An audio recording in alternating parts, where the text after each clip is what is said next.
देते, हगेगा कौन, फेंकेगा इसका, कैसी दुर्गति होती। इसमें जो शब्द लिखा है, आस्तेव मत्योपन्यस्तम गृहपाल इवाहरन, गृहपाल कहते कुत्ते को, कुत्ते की भांति वो सबके अपमान सहता रहता है और रूखे सूखे टुकड़े खाकर जीवन निर्वाह करता है, फिर भी उसे भगवान की याद नहीं आती। मृत्यु का समय जब निकट आता है तो वायु उत्क्रमण से इसकी पुतलियां चढ़ जाती हैं, श्वास प्रश्वास की नलिकाओं में वायु आना जाना रुक जाता है, कफ भर जाता है। अब इसे श्वास लेने में भयानक कष्ट होता है, कंठ में घुरघुराहट, पर उसका मोह उन्हीं अपने बच्चे परिवार घर शब्द ये सब छूट जाएगा। बड़ी दुर्गति है। अंतिम समय क्या सोच रहा है, ये पत्नी छूट जाएगी, बेटे छूट जाए, और बेटों ने क्या उनके साथ व्यवहार किया, ये मोह है, ये मेरा कमाया हुआ मकान कैसे छोड़ सकता हूं। तो छिपकली बन के आना, इसी मकान में रेंगना। पक्का आपका अंतिम फाइनल आपका चिंतन होता है, आपका चिंतन वही बनेगा जो जीवन भर आपने किया, उसके परिणाम में बंधु बांधव आकर घेर लेते और मनाने लगते हैं कि अब जल्दी मर जाए, भगवान उठा लें इसे। मृत्यु पाश के वशीभूत महान कष्ट को भोगता हुआ अपने परिवार का चिंतन करता है। वो मूड ये भी नहीं सोच पा रहा कि अगर अंतिम समय कृष्ण बोल दूं, राधा बोल दूं तो काम बन जाए। कुटुंब का भरण पोषण और मोह में लगा हुआ यमराज के दूत आते हैं, मार मार के उसके प्राणों को खींचते हैं। वो तो मार वही जानता है जिस पे पड़ती है, और सोचता कौन है, विवेक है नहीं, इसलिए सोच काम नहीं करती। भयंकर रोष युक्त नेत्र वाले, जिनके देखने से पेशाब छूट जाए, तभी तो आप देखो मरने वाले का शौच और लघु शंका सब छूट जाती है देखने मात्र से, इतने वो भयानक है। वो देखकर भय के कारण मलमूत्र त्याग कर देता है।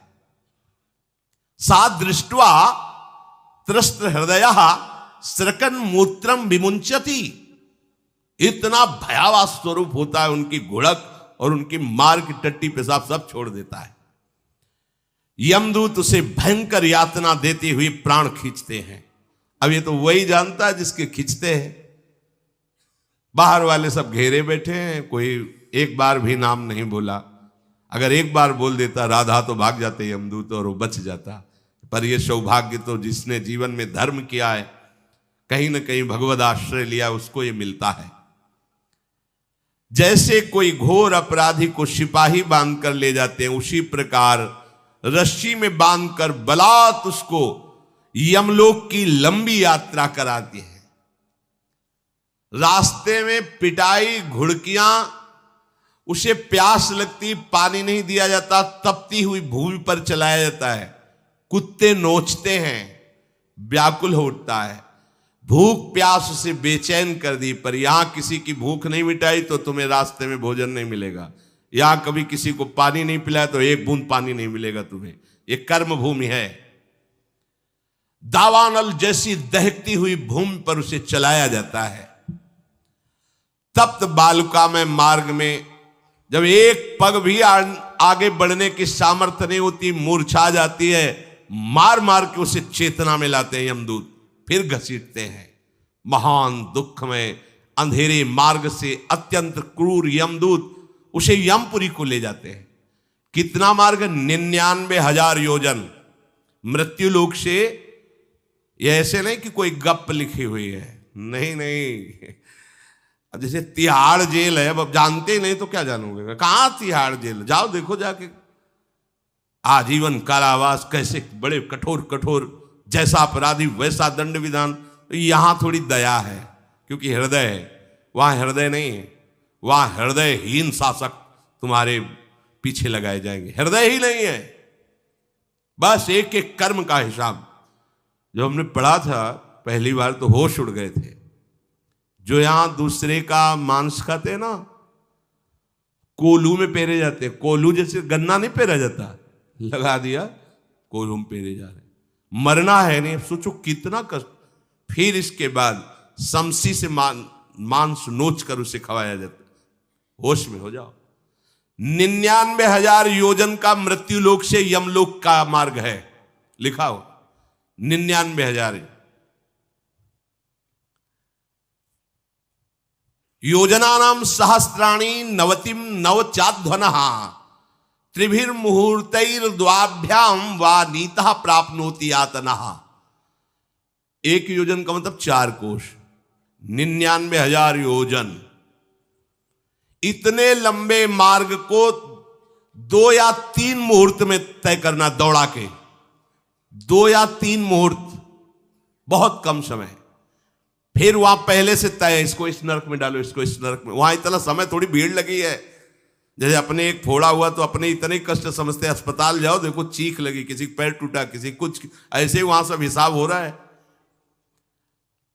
उसको धधकती हुई लकड़ियों में जलाया जाता है, कहीं दूसरों के द्वारा काट काट कर उसको उसका ही मांस खिलाया जाता है। यमपुरी के कुत्तों के भयानक दांत होते हैं, जिंदा, अब मरना है नहीं वहां। भयानक गिद्धों के द्वारा आंतें खींची जाती है। यहां सांप बिच्छू डांस जिसको मारा है वहां भयंकर रूप रखकर उसका खून पीते हैं। हिसाब है बहुत होश में। यहां तुम किसी के शरीर को काट दो तो मर जाएगा, वहां ऐसा नहीं होता। वहां बार बार काटा जाएगा, मरोगे नहीं, पीड़ा वैसे ही होगी। बड़े भयानक कष्टों को भोगता है। तामिस्त तामिस्त रौरव आदि नरकों को भोगता है। हे माता, भगवान कपिल देव जी कहते हैं, जो पुण्य आत्मा लोग होते हैं स्वर्ग आदि में जाकर पुण्य भोगते हैं, लेकिन दोनों को फिर गिरना होता है, क्योंकि वो भगवान का भजन नहीं किए, इसलिए पुण्य भोग कर मृत्यु लोक आते हैं, वो पाप भोग कर नरक से मृत्यु लोक आते हैं। माता जब उनके भोग संपन्न होते हैं नरक आदि के, अब वो जन्म लेते हैं। फिर यहां ध्यान से सुनना, जब जीव को मनुष्य शरीर में जन्म लेना होता है तो प्रकृति में वर्षा के साथ आता है। प्रकृति में वर्षा के साथ आया और फसल में मूली गाजर गेहूं अन्न, इनमें वो जीव प्रवेश करता है और उसे माता पिता दोनों पाते हैं। तो सप्तम धातु वीर के रूप में परिणित होता है जीव। वो वीर कण के रूप में माता के उदर में जब प्रवेश करता है तो एक रात्रि में मां का और पिता का, दोनों का वो जो वीर मिलता है, उस रज और वीर के मिलने से एक कलल सा बनता है। 5 रात्रि व्यतीत होने के बाद एक बुदबुदा सा बनता है। 10 रात्रि व्यतीत होने के बाद एक बेर की सी आकृति होती है। फिर उसके बाद उसमें धीरे धीरे मांसपेशियां बढ़ने लगती हैं। 1 महीने में उसके सिर निकल आता है। 2 महीने में हाथ पांव अंगों का विभाग होता है। 3रे महीने में नख रोम अस्थि चर्म स्त्री पुरुष के चिन्ह प्रकट हो जाते हैं। 4 महीने में मांसादि 7 धातुएं प्रकट हो जाती है। 5वें महीने में चेतना जागृत हो जाती है। जैसे अपने चेतना, ऐसे 5वें महीने में गर्भस्थ शिशु की चेतना जागृत हो गई। जीव है पर चेतना 5 महीने बाद मां के गर्भ में जागृत। अब उसे भूख लगती है, प्यास लगती है, वहां की तापमयी जलन पीड़ा, छोटे छोटे कीड़ों के द्वारा काटना। 6ठे मास में झिल्ली से लपटा हुआ मां की दाहिनी कोख में कीड़े की तरह तड़पता है। उस समय माता को कड़वे और खट्टे पानी की लालसा होती है, जिससे उसके अंगों में जाकर भयंकर जलन होती है। यह है भोग। वो कृमि कीड़े की तरह तड़पता है। मलमूत्र के गड्ढे में बीच में झिल्ली में बंधा हुआ वो जीवात्मा सुकुमार तो होता है, वहां के कीड़े उसे नोचते हैं छोटे छोटे, वो तड़पता है। माता प्रसन्न होती कि जब बच्चा हिलता है, बोले है, उसकी दुर्गति हो रही, वहां भयंकर कष्ट पा रहा है। ऐसा क्लेश होता है कि क्षण क्षण में बेहोश होता रहता है। माता के खाए हुए कड़वे तीखे गरम नमकीन रूखे खट्टे यही पदार्थ पाने की इच्छा होती है माता, क्योंकि उसको भोग भोगना है। उसके कोमल शरीर में भयानक पीड़ा होती है जब माता ऐसे पदार्थ खाती है। गर्भाशय की झिल्ली में लिपटा हुआ, आंतों और मलमूत्र से घिरा हुआ, सिर, पेट की और पीठ और गर्दन एक कुंडलाकार ऐसे कंकण जैसा ऐसी आकृति गर्भस्थ शिशु की होती है। पिंजड़े में बंद पक्षी के समान पराधीन, ना तो वो हिल डुल सकता है ना बोल सकता है, बड़ा असमर्थ दुख को भोग रहा है, चेतना पूरी है। इसी समय भगवान द्रवित होकर उसे ज्ञान देते हैं, गर्भस्थ शिशु को, सबको। जे उसे ज्ञान होता है तो सैकड़ों जन्म के कुकर्मों से याद आते हैं, सैकड़ों जन्म के। ओहो, ये मेरे कर्म का ही फल, मैंने ऐसे कर्म किए इसलिए ये दुख भोग रहा हूं। बेचैन हो जाता है, कैसे निपट पाऊंगा, सैकड़ों जन्म के कर्म जमा है। अब महान अशांति उसके हृदय में, उस शरीर में भयंकर पीड़ा। कुंडलाकार शरीर है, हिल भी नहीं सकता है, बस कीड़े काटते हैं, बड़ी तड़पन, बड़ी जलन, भूख प्यास की जलन। अब एक और भयानक जलन हुई, उसे स्मरण हो जाता है कई जन्मों के, सैकड़ों जन्मों के पाप कर्मों का। 7वां महीना आरंभ हुआ कि ज्ञान का उन्मेष हो गया। अब प्रसूति वायु उसे चला रही है, तड़पता है वो। सप्त धातु में स्थूल शरीर से बंधा हुआ वो जीव भयभीत होकर के पुकारता है, अगर कोई भगवान है तो एक बार मुझे यहां से निकाल दे। वो विनय करता है भगवान से, कोई अगर भगवान है जिसने मुझे इस बंधन में डाला है, एक बार निकाल दे, यहां से जाके केवल भजन करूंगा। जीव कहता, जंतुरुवाच तस्योपशन्नमवितुम जगदिच्छयात् नाना तनोर्भुवि चलच्चरणारविंदम सोहम ब्रजामि शरणम रकुतो भयम में येने दृशी गतिरदर्श सतोनुरूपा। हे प्रभु, मैं बड़ा अधम हूं। ये ज्ञान भगवान की तरफ से गर्भस्थ शिशु को होता है। देखो, स्वयं वो इतना कष्ट पा रहा है, फिर जब आप गर्भ हत्या करते हैं तो आपका पाप कितना बड़ा होगा, सोचो। सब माताओं से विनय है, संयम से रहो, सावधान रहो। ये हत्या ऐसी नहीं कि तुम्हारे दान पुण्य से क्षमा हो जाएगी। ये जो भ्रूण हत्या है, गर्भ हत्या है, बहुत बड़ा पाप है। आप लोग अज्ञान के कारण इसको ध्यान नहीं देते, इसे खिलवाड़ समझते हो। कितना ज्ञान है। बेटी ही मां है, बेटी ही बहन है, बेटी ही पत्नी बनती है, बेटी ही किसी के जीवन को धारण करने वाली बनती है। और आपने गर्भ में देख लिया बेटी है, तुम स्वयं मां होकर उसका साथ दे रहे हो, उसका नष्ट करने के लिए। हमारी तो बात ही समझ में नहीं आती, क्या बुद्धि भ्रष्ट हो गई। अगर पुरुष का इतना महत्व है तो बेटियां ना हो तो तुम्हारी कौन सी गति होगी, सोचो जरा। जीना मुश्किल हो जाएगा तुम्हारा। तुम पुरुष किस काम के रह जाओगे। तुम्हारा अर्धांग काट दिया जाए तो तुम कैसे होगे। ये स्त्री स्वरूप अर्धांग है। जिस घर में मां बहन नहीं है, स्त्री स्वरूप नहीं, श्मशान जैसा वो होता है। ध्यान दीजिए, ये बहुत बड़ी गलती है जो अपनी बेटियों की हत्या करते हैं। और ये वो पाप है जो अक्षम्य अपराध है। स्त्री हत्या करना शास्त्रों में बहुत बड़ा पाप कहा गया है। फिर वो तो बच्चा है, बिल्कुल नहीं। जिनसे हो गया है, श्रीमद् भागवत का सप्ताह मूल संस्कृत से सुनो और भगवान से प्रायश्चित प्रार्थना करो कि हे नाथ, भूल से गलती हो गई, दूसरा कोई उपाय नहीं। ध्यान से समझ लीजिए, तुम्हारे भ्रूण हत्या, गर्भ हत्या के पाप को नष्ट करने में एकमात्र श्रीमद् भागवत समर्थ है, दूसरा कोई नहीं। कोई दान पुण्य तीर्थ स्नान तुम्हें क्षमा नहीं कर पाएगा। यह ऐसा महापाप है। अगर हृदय में जलन करके और मूल संस्कृत के द्वारा पूरी 7 दिन में भागवत श्रवण की जाए नियम से, तो भागवत समर्थ है, इस हत्या के पाप से भी आपको मुक्त कर देगी। जिनके ऐसे हत्या हो गई हो, करवा लो, नहीं तो बुद्धि आगे भ्रष्ट करके तुम्हें हरि गुरु से विमुख कर देगा। ये पाप ऐसा नहीं कि तुम्हें 2-4 माला घुमाने से क्षमा हो जाएगा।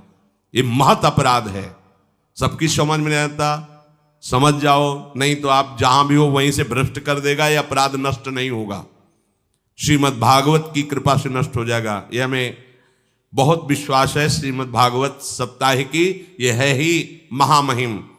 प्रेत योनि को प्राप्त धुंधकारी को सीधे भगवत पार्षद स्वरूप देकर परम पद में आरूढ़ कर दिया। केवल 7 दिन की मूल संस्कृत एक भी श्लोक नहीं छूटना चाहिए।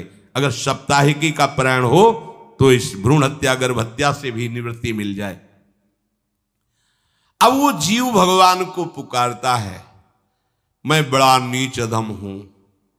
आहा, भगवान आपने जो मुझे गति दिखाई है तो मेरे कर्म के अनुसार ही है, आपका इसमें कोई दोष नहीं।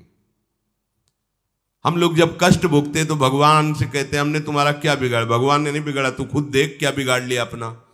करो पापाचरण। अब देखो, हमने तो जीवन में कोई पाप नहीं किया और कितने गर्भ हत्या की है, कितनी खिलवाड़ समझे हो। ये बिल्कुल भयावह चीज है, आप लोगों को नहीं। हम बार बार इसीलिए कह रहे कि भयावह वस्तु है, तुम्हें बहुत ऊंचाई से घसीट के भ्रष्ट कर देगी। बहुत होश में हो, भूल के कभी ऐसा न करना जहां तक हमारी आवाज पहुंचे, जहां तक सुनाई दे। गर्भ हत्या मत करना, संयम से रहो। इस तरह का व्यवहार मत करो कि तुम्हारा मनुष्य जन्म ही व्यर्थ चला जाए। इसमें तीनों को बराबर दंड मिलेगा, गर्भ हत्या कराने वाला, गर्भ हत्या की प्रेरणा देने वाला और गर्भ हत्या में सहयोग देने वाला। जो औषधि डॉक्टर या जो भी, तीनों को दुर्गति होगी। माता पिता प्रेरक और कर्ता। ऐसा नहीं कि आप डॉक्टर हो तो आपको गर्भ हत्या करने का अधिकार नहीं। आप डॉक्टर हो दूसरे के शरीर को स्वस्थ करके निरोग करने के लिए, हत्या करने के लिए नहीं। कोई भी हमारा संविधान ऐसा आदेश नहीं करता कि आप गर्भ हत्या कर दो। ना भागवतिक और ना भारतीय संविधान ऐसा संविधान आदेश नहीं करता। अब वो जीव कह रहा है कि प्रभु मेरे योग्य ही है, आपने जो मुझे दंड दिया है। मैंने सुना है कि आपकी शरण में जो आता है आप उसकी रक्षा कर लेते हैं। आपकी जो शरण में हो जाता है वो इस भूमि पर, भारत भूमि पर, विश्व पर निर्भय विचरण करता है। कोई उसे भय नहीं प्रदान कर सकता। प्रभु, मैं इस माता के उदर में माया का रहस्य न जानने के कारण ऐसे कर्म किए कि मैं आ गया हूं। बहुत दुख पा रहा हूं। हे निर्विकार अखंड बोध स्वरूप परमात्मा, मैं बार बार नमस्कार करता हूं। प्रभु, मेरे ऊपर कृपा कर दो, एक बार इस गर्भ से निकाल दो। मैं यहां से बाहर जाकर आपका निरंतर भजन करूंगा। ये वादा करके आए हम प्रभु से सब। प्रभु ने करुणा करके हमें चांस दिया है मनुष्य शरीर। प्रभु, मैं बहुत जन्मों से इस समय स्मृति आ रही, देख रहा हूं कर्मों में भटकता रहा आपसे विमुख होकर के। ये जो मुझे अभी ज्ञान हो रहा है केवल आपकी कृपा से तत्कालिक है। तत्कालिक, एक तत्कालिक वैराग्य होता है। जैसे कथा सुनी और मन में आया कि अब तो भजन ही करना है। ये तत्कालिक है, स्थायी नहीं है। इसे स्थायी बनाओ। प्रभु, आप अंतर्यामी हो, आप सब कुछ जान रहे हो। तीनों तापों की शांति के लिए भक्तजन आपका भजन करते हैं। मैं देहधारी होकर जीव माता के उदर में मलमूत्र से रुधिर की झिल्ली में फंसा हुआ माता की जठराग्नि के ताप से जल रहा हूं। प्रभु, एक एक क्षण में यहां विकल होकर केवल इंतजार कर रहा हूं कि किस समय मुझे यहां से निकाला जाएगा। दीन बंधु, यहां से कब मैं निकलूंगा। स्वामिन, आप बड़े दयालु हो। आप जैसे उदार प्रभु ने मुझ गर्भस्थ शिशु को ये ज्ञान दिया। हे दीन बंधु, आप अपनी कृपा से प्रसन्न हो जाइए। प्रभु, एक बार निकाल दीजिए। मैं ऐसा भजन करूंगा कि दोबारा संसार के दुख में नहीं आऊंगा।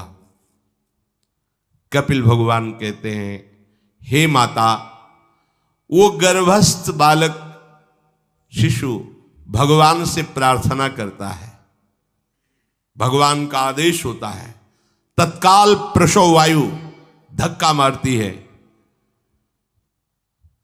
जे ही प्रसव वायु धक्का मारती तो उसको ऐसा भयंकर कष्ट होता है, जैसा पीछे लिखा है कि जैसे जिंदा किसी की चमड़ी उतारी जाए, ऐसा मां के गर्भ से निकलते समय उसे कष्ट होता है।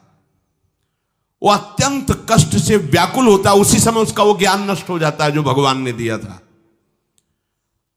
उस समय उसकी श्वास की गति रुक जाती, जैसे किसी का गला दबा दिया जाए तो कैसा लगेगा। ऐसे ही पूरी की पूरी भागवती की स्मृति नष्ट हो गई।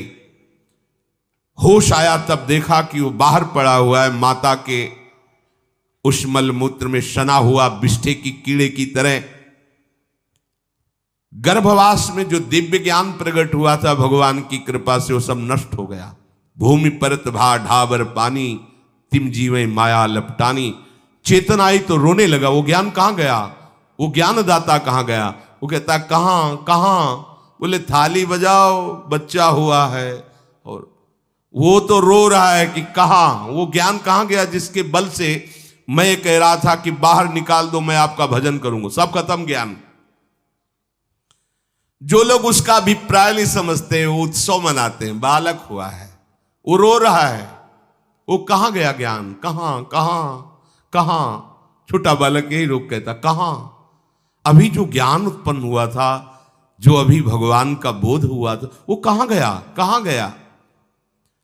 घर परिवार के लोग उसका पालन पोषण करते रहते हैं, उसमें कोई निषेध करने की शक्ति नहीं हो रही। मच्छर काट रहा है, दुख हो रहा है, हटा नहीं सकता बालक। उस जीव को शिशु अवस्था में जब कपड़ों पे लिपेट कर ऐसे लिटाया जाता है तो इतना कोमल त्वचा होती कि कपड़े भी उसको, जैसे खुजलाहट है, पीड़ा है या जलन है, बिल्कुल कोमल त्वचा होती, कुछ नहीं कर सकता हो, पर रो सकता है। ना खुजलाने की, ना करवट बदलने की, ना उठने की कोई सामर्थ्य नहीं। बड़ा कष्ट पाता है बाल्यावस्था में, क्योंकि त्वचा बड़ी कोमल होती, दास मच्छर आदि जीव उसको काटते हैं। गर्भावस्था का कोई ज्ञान नहीं रहा, सिर्फ रोना ही रोना रह रहा। इस प्रकार उसकी बाल्यावस्था कटी, कौमार अवस्था आई, पौगंड अवस्था, इनमें वो खिलवाड़ में फंस गया। जैसे जैसे बड़ा होता जाता, चेतना, गुनगुना, ये कार, ये प्लास्टिक के ऐसे, उनमें मगन है। देखो ना छोटे बच्चों को, अज्ञानवश इसकी ये अवस्था कट गई। बड़े भाग्यशाली ऐसे भी बच्चे हैं जो तुतला के बोलते हैं, उनकी मैया कहती राधा बोलो, राधा। देखो ये सौभाग्य, प्रणाम है उन माताओं को जो अपने बच्चों को भगवान नाम बुलाती हैं कि आप बोलो, श्री हरिवंश बोलो, राधे राधे बोलो। धीरे धीरे उसकी युवावस्था पहुंची। इस समय उसके अंदर एक भूत सवार होता है। जवानी का भूत है, ये सबके सवार होता है। अगर मंत्र चल रहा है तो भूत नहीं चढ़ेगा, नाम चल रहा है तो भूत नहीं चढ़ेगा, नहीं तो भूत चढ़ जाता है। ये कुछ भी करवा सकता है भूत, भूत ही तो है ना। वैसे ही पंचभूत लिपट गए, ये ऊपर से जवानी का और भूत सवार हुआ तो जौवन ज्वर के ही नहीं बलकावा। जवानी में कोई भी ऐसा अपराध नहीं जो हो ना जाए। बड़ा भयानक इसमें स्वरूप होता है। इसमें केवल भोग, केवल भोग, एक ही दृष्टि रहती है, भोग भोगना। अज्ञानवश जब भोगों की प्राप्ति में बाधा पड़ती तो भयंकर वो क्रोध करता है, शोकाकुल होकर हिंसा कर बैठता है। जैसी घटनाएं सुनने को मिलती हैं, राक्षसी घटनाएं, ये भूत है जवानी का। जहां कामना में बाधा पहुंची, क्रोध, क्रोध में वो समझ नहीं पाता कि मेरे जैसा ही प्रिय शरीर उसका है जो मैं वर्ताव कर रहा हूं। जैसे जैसे देह बढ़ता जाता है, पुष्ट होता जाता है, वैसे वैसे भोग वासना और अभिमान बढ़ता जाता है। वो काम परवश होकर अपना नाश करना शुरू कर देता है। यौवन, वो फिर खोटी बुद्धि वाला वैसे ही पाप करने लगता है जिन पापों के कारण उसकी दुर्गति हुई थी नरक आदि की, वो मां के गर्भ में आया था।